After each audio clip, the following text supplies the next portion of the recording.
Just do it. Later? I think one of the most common problems that people have these days is not that they don't know what to do to dramatically move their life forward. Most of you know exactly what you need to do right now, or the moment you leave here tonight. There's probably something that you've been avoiding. I know that I have. The problem is just that you can't bring yourself to start. This phrase is probably something that you are all painfully familiar with. Yes, it is indeed procrastination, where the best case scenario is doing it later. 20% of adults admit to being chronic procrastinators, while in reality, the number is much higher. To admit that this problem affects you is essential. When we remove the excuses, procrastination loses one of its greatest allies. At this point, everyone is aware of what procrastination is, but I like to describe it as when the thought of doing something is so gut-wrenching or boredom-inducing that you decide to do something else for your own pleasure, over and over again. It's a psychological trap. It tells you you're fine, that you have time, that you'll start soon. Soon becomes hours, days, even weeks. This continuous cycle makes procrastination feel so difficult to beat, especially because you feel like you are fighting it alone. And then you compare your behind the scenes to someone else's highlight. We forget that people don't post their procrastination. People don't post the nights they felt useless. So you think you're the only one struggling, while in reality, almost everyone in this room has had that exact same feeling. For someone who got 9 9s in my IGCSEs, my friends and family usually think I have productivity all figured out, a routine, discipline, control. But behind the grades and the moments that seem like success, the real struggle was something much less talked about. When we do start to talk about it, we will begin to realize that we are not the only ones struggling. Tonight, I want to share how I dealt with procrastination and how I continue to try and deal with it to this day.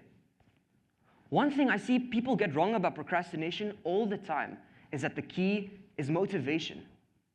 Motivation is defined as the desire or drive to do something. Can any of you see the issue with this? Most of us procrastinators also desire to achieve our goals. Motivation may get you through the week, maybe even the month, but not the year. It fades. It relies on pressure or deadlines. And slowly but surely, doing it later will become the normal. Ask yourself, how many times have you had an opportunity slip past your fingers just because you didn't feel ready? What actually works is discipline, but especially discipline paired with accountability. When I was preparing for my exams, I felt that it was my fault that I thought that I had to have everything under control. The expectations made me hopeless. Convincing yourself that you need to tackle it alone is just simply not true. I learned this when I finally opened up to my family and friends that I was struggling, that I kept pushing work aside. And once they knew, it slowly but surely started to change. Just the fact that I felt seen, or even the short text, made me accountable, as I felt like I wasn't just doing it for myself anymore. When someone else knows your goals and your patterns, procrastination loses its hiding spots. You stop fighting it quietly in your own head.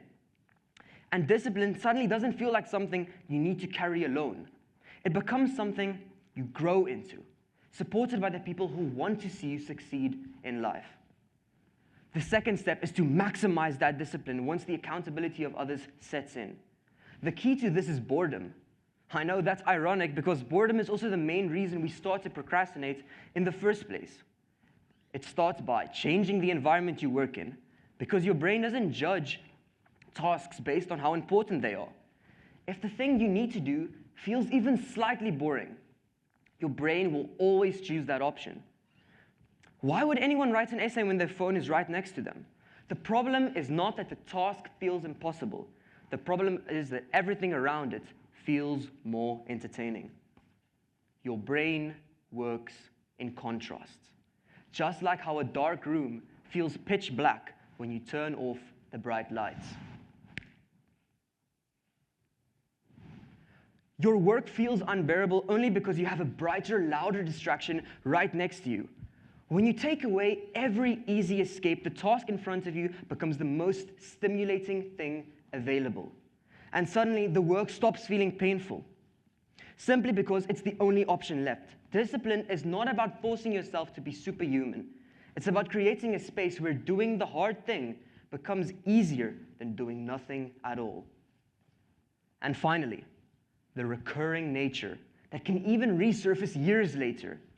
And that's okay. The goal isn't to eliminate procrastination, it's to recognize it sooner, recover from it faster, and reduce how much control it has over our lives.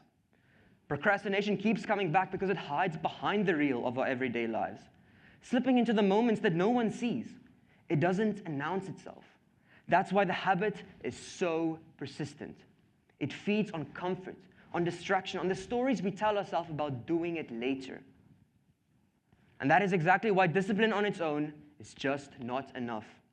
It's sometimes hard to change our environment on our own. You need accountability woven into your routine. When discipline removes the escape routes, and accountability removes the excuses, even the recurring nature of procrastination loses its power. That is the one thing that I want you all to remember if you leave here tonight. Let me repeat that. When discipline removes the escape routes and accountability removes the excuses, even the recurring nature of procrastination loses its power. The cycle breaks because you are no longer fighting it alone. So the next time you feel yourself slipping, or you see a friend struggling in their own unseen moments, pause. Notice the real. Notice their real. Notice that we make the difference in our own lives and those close to us. Because procrastination may be recurring, but it is not permanent.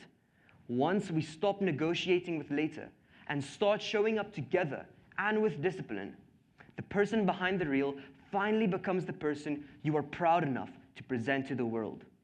Not perfect, but good enough that you can convince yourself to just do it. Thank you.